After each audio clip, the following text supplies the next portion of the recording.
Hi, welcome back to my channel. ಅತ್ತೆ, ನಿಮ್ಮದು ತುಂಬ ಟೈಟ್ ಇದೆ. ನಾನು ಲೂಸ್ ಮಾಡ್ತೀನಿ.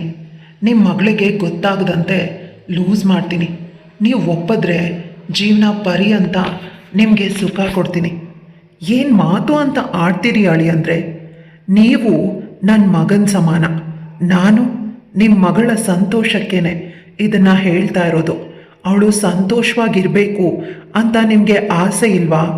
ಆಸೆ ಇದ್ದರೆ ನಾನು ಹೇಳ್ದಾಗೆ ನೀವು ಕೇಳಲೇಬೇಕು. ನಾನು ಕವಿತಾ ಟೈಲರಿಂಗ್ ಶಾಪ್ ಇಟ್ಕೊಂಡಿದ್ದೀನಿ. ನಮ್ಮ ಊರು ಕನಕಪುರ. ನನಗೆ ಒಬ್ಬಳೇ ಮಗಳು. ಅವಳ ಹೆಸರು ರಚಿತಾ.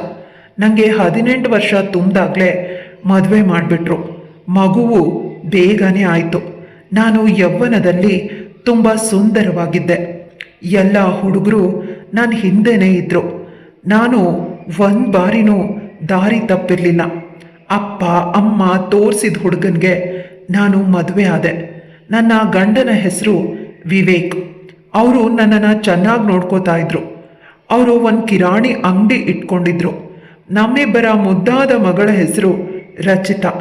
ಅವಳು ನನ್ನಂತೆಯೇ ರೂಪವಂತೆ, ನಯವಂತೆ, ತುಂಬ ಒಳ್ಳೆಯ ಮನಸ್ಸು. ಯಾರನ್ನು ನೋಯಿಸಬೇಕು ಅಂತ ಇಚ್ಛಿಸೋದೇ ಇಲ್ಲ. ಅವಳು ಓದಲ್ಲಿ ಅಷ್ಟೇನು ಮುಂದೆ ಇರಲಿಲ್ಲ. PUC ಮಾತ್ರನೇ ಓದಿದ್ಲು.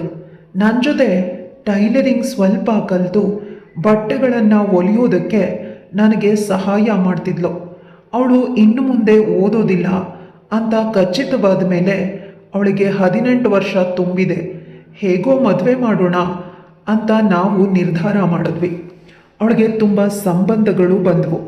ಆದರೆ ನಮಗೆ ನಮ್ಮ ಊರಿನ ಹತ್ರ ಸಂಬಂಧದ ಬಗ್ಗೆ ಯೋಚಿಸ್ತಾ ಇದ್ವಿ. ಮತ್ತು ಹುಡುಗ ಅವ್ರ ಮನೆ ಕಡೆಯವರು ಸಭ್ಯ ಇರಬೇಕು. ಅವಳಿಗೆ ಹುಡುಗನನ್ನು ಹುಡ್ಕೋದಕ್ಕೆ ಸುಮಾರು 2-3 ವರ್ಷ ಆದವು. ಕೊನೆಗೂ ನಾವು ಇಚ್ಛಿಸಿದಂತೆ ಸಂಬಂಧ ಅವಳಿಗೆ ದೊರಕಿ. ಗಂಡನ ಹೆಸರು ಕಾಂತರಾಜ್. ಒಬ್ಬನೇ ಮಗ. ಆತನಿಗೆ ಸರ್ಕಾರಿ ನೌಕರಿ, ಜೊತೆಗೆ ಒಂದು 5 ಎಕರೆ ಭೂಮಿನೂ ಇದೆ. ತಂದೆ ತಾಯಿಗೆ ಹೆಣ್ಮಗು ಇಲ್ಲ ಅಂತ ಬರೋ ಸೊಸೆನೇ ಹೆಣ್ಮಗಳ ರೀತಿ ನೋಡ್ಕೊಳ್ತೀವಿ ಅಂತ ಆಶ್ವಾಸನೆ ನೀಡಿದರು. ನಮಗೂ ಅವ್ರ ಮನೆತನ, ಗೌರವ ಎಲ್ಲನೂ ಇಷ್ಟ ಆಯಿತು. ಮದುವೆನ ನಿಶ್ಚಯನೂ ಮಾಡಿದ್ವಿ. ಅವಳ ಮದುವೆ ನಾವು ಸಿಂಪಲ್ ಆಗಿ ದೇವಸ್ಥಾನದಲ್ಲಿ ಮಾಡಿದ್ವಿ. ಅವರೇನೂ ವರದಕ್ಷಿಣೆ ಏನೂ ಕೇಳಲಿಲ್ಲ. ಆದರೆ ನಾವೇ ಅವಳಿಗೆ ಒಂದು ಜೊತೆ ಬಳೆಗಳು ಮತ್ತು ಓಲೆಗಳು, ಕತ್ತಿಗೆ ಒಂದು ಹಾರನ ಕೊಟ್ವಿ. ಅವಳು ಗಂಡನ ಮನೆಯಲ್ಲಿ ಸುಖವಾಗಿ ಸಂಸಾರ ಮಾಡ್ತಿದ್ಲು. ಮೊದಲ 2 ವರ್ಷ ಏನೂ ತೊಂದರೆ ಇರಲಿಲ್ಲ. ನನ್ನ ಗಂಡ ಬೈಕಲ್ಲಿ ಹೋಗುವಾಗ ಲಾರಿ ಬಂದು ಗುದ್ದಿ ಆಕ್ಸಿಡೆಂಟಲ್ಲಿ ತೀರ್ ಹೋದರು. ಇದರಿಂದ ನಾನು ಒಬ್ಬಳೇ ಆಗಿಬಿಟ್ಟೆ. ಅವರಿಲ್ಲದೆ ನನಗೆ ಬದುಕೇ ಕಷ್ಟ ಆಯಿತು. ಅವ್ರ ನೆನಪು ನನ್ನನ್ನು ಕಾಡ್ತಾ ಇತ್ತು. ನನ್ನ ಮಗಳು ಒಬ್ಬಳೇ ಇರಬೇಕು, ನನ್ನ ಜೊತೆಗೆ ಇರಮ್ಮ ಅಂತ ಅವಳ ಮನೆಗೆ ಕರ್ಕೊಂಡು ಹೋದ್ಲು. ನಾನು ಸ್ವಲ್ಪ ನನ್ನ ದುಃಖನ ಮರಿಬಹುದು, ಮಗಳು ಅಳಿಯನ್ನು ನೋಡ್ತಾ ಇದ್ರೆ ಅಂತ ಅವಳ ಮನೆಗೆ ಹೋದೆ. ಅವರಿಬ್ಬರು ಮದುವೆಯಾಗಿ 2 ವರ್ಷ ಆಗಿತ್ತು. ಆದರೆ ಮಕ್ಕಳೇ ಆಗಿರಲಿಲ್ಲ. ನನ್ನ ಮಗಳನ್ನು ಕೇಳಿದ್ರೆ ನಮ್ಮದೇನೂ ಇಲ್ಲ, ದೇವ್ರಿಚ್ಛೆ ಅಂದ್ಲು. ಆದರೆ ಈ ವಿಷಯವಾಗಿ ಗಂಡ ಹೆಂಡತಿ ಮಧ್ಯೆ ವಿರಸ ಇರೋದು ನನ್ನ ಗಮನಕ್ಕೆ ಬಂತು. ನಾನು ಸ್ವಲ್ಪ ದಿನ ಅವ್ರ ಮನೆಯಲ್ಲಿನೇ ಇದ್ದು ನಂತರ ಇಲ್ಲಮ್ಮ, ನಾನಿಲ್ಲಿರೋದು ಸರಿ ಇರಲ್ಲ, ನಾನು ಹೋಗ್ತೀನಿ ಅಂತ ನನ್ನ ಮನೆಗೆ ನಾನು ವಾಪಸ್ ಬಂದೆ. ಅಳಿಯ ಕಾಂತರಾಜ್ ಬಲವಂತ ಮಾಡಿದ್ರು. ಆದರೂ ನಾನು ಇಲ್ಲಪ್ಪ, ನಾನಿರೋದು ತಪ್ಪಾಗತ್ತೆ ಅಂತ ಅವ್ರಿಗೆ ವಿನಂತಿಸಿದೆ. ಒಂದಿನ ಕಾಂತರಾಜ್ ಅಳಿಯ ನನ್ನ ಮನೆಗೆ ಬಂದರು. ಮನೆಯಿಂದ ಒಂದಷ್ಟು ತಿಂಡಿಗಳನ್ನು, ಸಾಮಾನುಗಳನ್ನು ತಂದಿದ್ರು. ನಾನು ಅವ್ರು ಬಂದರೆ ಅಂತ ನೀರು ಕೊಟ್ಟು ಅವರನ್ನು ಕೂರಿಸಿ ಸುಮ್ಮನೆ ಹೀಗೆ ಮಾತಾಡ್ತಾ ಇದ್ವಿ. ಕಾಂತರಾಜ್ ಅವ್ರಿಗೆ ಮಕ್ಕಳಿಲ್ಲ ಅನ್ನೋ ಬೇಸರವನ್ನು ವ್ಯಕ್ತಪಡಿಸಿದ್ರು. ನಾವು ಸಿಟಿಯಲ್ಲಿ ಡಾಕ್ಟರ್ ಹತ್ರ ತೋರಿಸ್ತಾ ಇದ್ದೀವಿ, ನೋಡಬೇಕು ಏನಾಗುತ್ತೋ ಅಂತ ಬೇಸರದಿಂದನೂ ಹೇಳಿದ್ರು. ನಾನು ಎಲ್ಲನೂ ಒಳ್ಳೆಯದೇ ಆಗತ್ತೆ ಅಂತ ಹೇಳಿ ಒಂದು ಮನೆ ಮದ್ದನ್ನು ಅವ್ರಿಗೆ ಮಾಡಿಕೊಟ್ಟೆ. ಇದನ್ನು ಗಂಡ ಹೆಂಡತಿ ಇಬ್ಬರು ರಾತ್ರಿ ಹಾಲಲ್ಲಿ ಮಿಕ್ಸ್ ಮಾಡಿ ಕುಡಿದು ಮಲಗಿ, ಇದರಿಂದ ಶಕ್ತಿ ಬರುತ್ತೆ ಅಂತ ಹೇಳಿದೆ. ಆತ ತಲೆ ಅಳ್ಳಾಡಿಸಿ ತಗೊಂಡು ಹೊರಟೋದ. ಒಂದು ವಾರದ ನಂತರ ಮತ್ತೆ ಮನೆಗೆ ಬಂದರು. ಮುಖದಲ್ಲಿ ಉಲ್ಲಾಸನೇ ಇರಲಿಲ್ಲ. ಏನಾಯಿತು ಅಳಿಯಂದ್ರೆ? ನಮ್ಮ ಎಲ್ಲ ಪ್ರಯತ್ನ ವ್ಯರ್ಥ ಆಯಿತು ಅತ್ತೆ.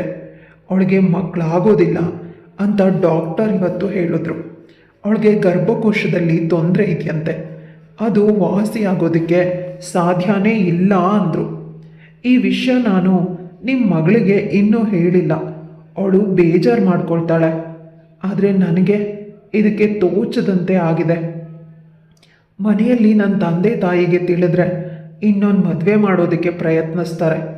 ಇದರಿಂದ ಹೇಗೆ ಪರಿಹಾರ ಹುಡುಕೋದು ಅಂತ ತಿಳಿತಾನೇ ಇಲ್ಲ. ನನಗೆ ಈ ವಿಷಯ ಕೇಳಿ ಗಾಬರಿಯಾದೆ. ನಾನಿದನ್ನು ಉಳಿಸೋದಕ್ಕೆ ಸಾಧ್ಯ ಇರಲಿಲ್ಲ. ಏನು ಹೇಳೋದು, ಹೇಗೆ ಸಮಾಧಾನ ಮಾಡೋದು ಅಂತ ತೋಚದೆ ದಂಗಾಗಿ ನಿಂತೆ. ದೇವರು ಒಂದು ಪರಿಹಾರನ ತೋರಿಸ್ತಾನೆ. ಸಮಾಧಾನದಿಂದ ಇರಿ ಅಳಿಯಂದ್ರೆ. ದೇವರು ಪರಿಹಾರ ತೋರಿಸ್ತಾನೋ ಇಲ್ವೋ ಗೊತ್ತಿಲ್ಲ, ಆದರೆ ನೀವು ಮನಸ್ಸು ಮಾಡಿದ್ರೆ ಒಂದು ಪರಿಹಾರ ತೋರಿಸ್ಬೋದು. ಅದೇನು ಅಂತ ಹೇಳಿ ನಾನು ಖಂಡಿತ ಮಾಡ್ತೀನಿ. ನನಗೆ ಮಗು ಆಗಲೇಬೇಕು ಅನ್ನೋ ಹಠ ಏನೂ ಇಲ್ಲ. ಆದರೆ ನಿಮ್ಮ ಮಗಳಿಂದ ನನಗೆ ಸರಿಯಾದ ಸುಖ ಸಿಗ್ತಾ ಇಲ್ಲ.